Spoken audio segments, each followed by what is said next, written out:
This footage comes from a different estate than the previous logging reel, and I believe it dates to the late 1940s or early 1950s. The logging scenes appear to be set in Oregon. They bring to mind the movie Sometimes a Great Notion. From there, the film shifts to a sweeping road trip, Oregon to Wyoming, then down through the Southwest. It's a beautiful slice of mid-century Americana with roadside stops and scenic vistas.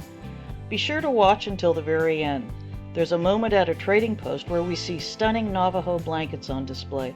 It's a quiet but powerful scene. If you recognize the beehive-shaped structure that appears briefly, I'd love to hear your thoughts in the comments.